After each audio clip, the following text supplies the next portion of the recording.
Near the river, a pair of photographers are trying to get a good shot of the local birds when they accidentally discover the body of a woman. Meanwhile, top forensic pathologist Kang is finishing teaching another class at the police academy. This is his last semester as a professor because he'll soon be retiring to spend more time with his daughter, who is living in the USA. She was supposed to be visiting today, but her trip got delayed. After class is over, Kang is called by the police to look at the body found near the river. There, he's surprised to find Detective Min, who used to be a student. Min isn't taken seriously by her peers for being a woman, and she's often relegated to minor tasks. At least this time, she finds something useful to get her started, mysterious footprints that she takes pictures of. Kang takes a look at the body and finds that it has been dismembered. However, the murderer left all the parts behind together except for an arm. Later at the police station, they look over the little information they have. The victim is Yuna, a 29-year-old that had been reported missing. Kang asks for theories and Min thinks the murderer wanted them to find and identify the body. Detective Yun berates her as usual, thinking this was just some crazy guy with a grudge, but Kang agrees with her and asks her to stay for the autopsy. Kang is cold and methodical with his work, but Min can't stand the sight for long and leaves the room to throw up. Later, Kang gives the cop a summary of the preliminary autopsy. Yuna died from a fractured skull caused by a long hard object. Soil containing granite was found on her nostrils and mouth, marking the place where she died. There were also signs of salt that indicate she was dismembered by the sea, so the body was moved between the killing and the cutting. Yet the parts were thrown in the river, which adds a third location to the list. Min remembers there's a construction company working on the coastal reclamation project, and their factories are on the seafront. Meanwhile, Yun has found out Yuna used to have a boyfriend, and the cops are divided into teams to follow these two leads. Yun goes around the city asking if anyone has seen the boyfriend and has to arrest multiple gamblers until he comes across Byung-do playing the horses.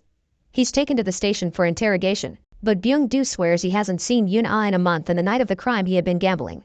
In the meantime, Min interviews a few factory managers, who swear they're working 24/7 to keep up with order, especially because they keep being harassed by environmental protesters, so it's impossible for a murder to happen there without them seeing it. However, the workers still end up finding the missing arm in the soil. Later in the evening, Min visits Kang at his home to discuss the case, and she's told to open the door with a piece of rope he left there because the electronic lock is broken. After petting Kang's friendly dog, she presents the crime pictures to Kang, who reaches the conclusion the killer is trying to tell them something and that the three locations should have something in common. Afterward, Min stays up late investigating the locations. The next day, she has an extensive report to present that Yun tries to dismiss, but Chief O gives her a chance. The environmental group I Love Venus has been trying to stop the construction company from destroying the sea and river life. The leader Sung-ho wrote a book comparing the local river to the famous statue of Venus and the way the government is destroying the river coast to the way Venus had been severed in the past. This damage matches the state of Yuna's body, and the three locations had all been under construction by the same company.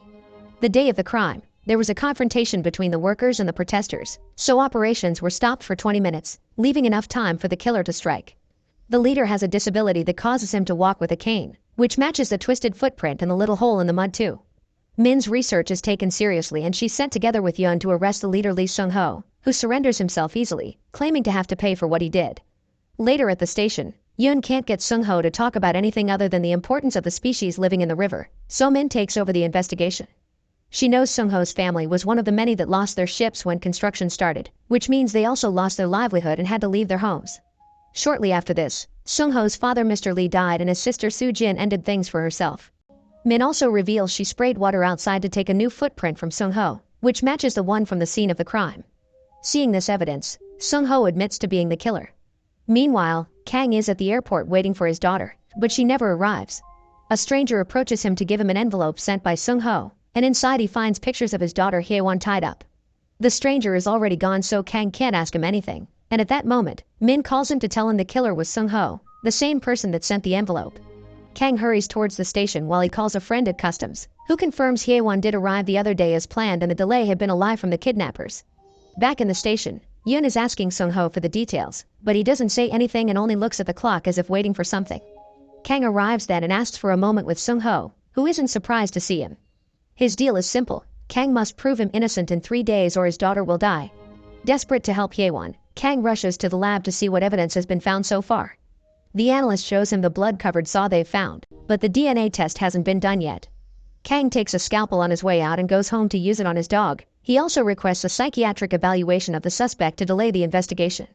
Afterward, Kang calls the analyst and asks him to wait for him at the office. With him out of the lab, Kang sneaks inside, washes the saw, and covers it with the dog's blood instead. Min also comes to the lab to pick up the test results and finds the analyst in the office. Then Kang shows up and tells the analyst to finish his work before having a chat with Min, saying Sung-ho's limited mobility couldn't have allowed him to kill a person and the evidence is circumstantial, so they should wait for the report before requesting a warrant. Next, Kang asks for a favor from a cop friend and gets to visit Sung-ho in prison, wanting proof that his daughter's alive. Sung-ho takes Kang's phone and makes a call, angering Kang when he discovers Sung-ho is only pretending to talk to someone. Kang begins beating Sung-ho up, only to be interrupted by his phone ringing. It's Hye-won, who asks her father for help before the call is cut off. Then, Kang asks Sung-ho to tell him where the murder weapon is, but he refuses and asks Kang to think about why he killed the girl instead. The next move's to break into Yuna's home. Kang finds a business card and makes a call to meet Ari, a friend of the victims. She doesn't recognize Sung-ho and explains there weren't men in Yuna's life, except for Byung-do, who was just a harasser and not an actual boyfriend. The next morning, the analyst gives Min the test results and they're shocked to see the blood on the saw belonged to a dog. Later at the station, Chief O is furious by this development, so he demands the team to find the murder weapon ASAP. However, Min is being shamed for her failure and asked to stay behind with the paperwork. Meanwhile, Kang is trying to find Byung-do. When Min calls him to ask for the autopsy report, he pretends he stayed at home because he was sick. While talking to her, Kang sees Byung-do on the street and gets ready to catch him, but then Min mentions the cops are looking for the murder weapon and Kang decides to take care of that first. Driving like a maniac, Kang manages to arrive at Sung-ho's house first and finds a picture of him with Park, the stranger from the airport. At that moment, the police arrive, so Kang runs to hide, accidentally dropping the scalpel on the way. The cops pick up the scalpel and find a crowbar with blood outside, taking it as the murder weapon. In the meantime, Min goes to Kang's house to check on him. Since he won't answer the bell, she gets inside by pulling the rope and finds the dog, who has a bandage around its blood-covered leg. Min takes the dog to the vet, who tells her the wound is a cut from a particularly sharp knife, perhaps a scalpel. The location of the wound indicates it's been made on purpose. Back to Kang, he goes to the local police station to send the picture to a police friend, but a cop there recognizes the boys and gives him the information he needs. Park was an orphan that Mr. Lee took in. He and Sung-ho grew up as brothers. Park and Sung-ho's sister Soo-jin had been dating, but after she died, they moved out of town. Kang goes to the Lee's abandoned childhood house by the river and while most of it is empty, breaking into a locked room comes with a shocking discovery. The walls are covered with pictures of Yuna and Hye-won. There also are old news articles about a student that had been attacked by 3 boys from wealthy families, but these boys were declared innocent. At that moment, Park arrives at the house and sees Kang, causing him to run away. Kang goes after him and gets hit by a car in the process, so by the time he reaches Park, he's too weak to fight. Park beats him up and reminds him to play by the rules before knocking him out. When he wakes up, Kang returns to the station, remembering the night his daughter got sick, and punches the mirror in anger. Later, Min is asked to take the scalpel to the lab, and she remembers what the vet said. She asks the analyst if the lab was ever empty, and he points out the night Kang had asked him to come to the office. Then, Min searches the office, finding the broken mirror and the picture of Sung-ho with Park. In the meantime, Kang visits Sung-ho and confesses he's finally remembered who he is. The abused girl from the newspaper articles was Sung-ho's sister Soo-jin, and Kang's testimony about the autopsy report had helped the criminals get free. He explains he only did his job back then and that now the cops have the murder weapon, so Kang can't do anything to help Sung-ho anymore. However, Sung-ho still refuses to break the deal and tells him to find a way.